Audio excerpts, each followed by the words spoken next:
This week, we report on salmon, pollock, cod, and halibut as we enter a period where fishing efforts transition to other species.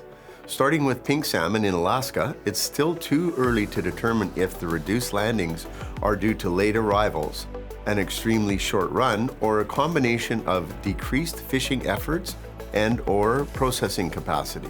Pink salmon landings are down by over 60% compared to the same time in 2022. In contrast, Russia's pink salmon harvest is actually ahead of the pace from the last even year season as they cross the 100,000 metric ton mark.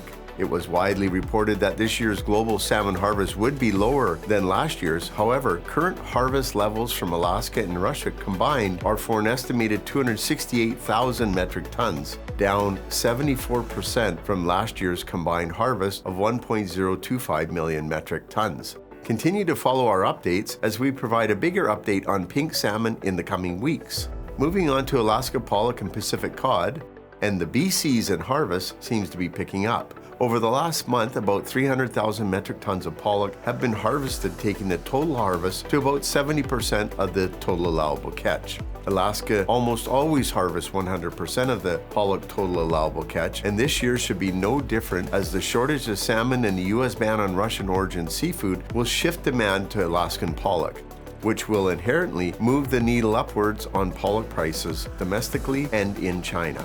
For Alaska Pacific cod, over 107,000 metric tons have now been harvested, equating to about 60% of the TAC. Alaska almost always harvests 90% of the statewide cod total allowable catch. Regarding Pacific halibut, landings have remained steady throughout the year. Approximately 40% of the 29 million pounds fishing limit has been harvested, maintaining the same pace as the previous 2 years, but 6% behind 2021's rate.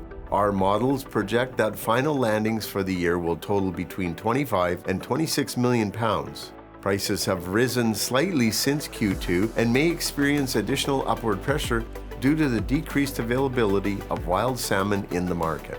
Our recommendation is to secure your wild salmon now. For specific pricing, please contact a Tradex Foods representative. For pollock, cod, and halibut, please speak with your Tradex rep so we can assess how you should best move forward. If you're not already, be sure to subscribe to our 3-Minute Market Insight. Stay tuned for further updates. Thank you for joining me for the Tradex Foods 3-Minute Market Insight. This has been Robert Ryerson reminding you to buy smart and eat more seafood.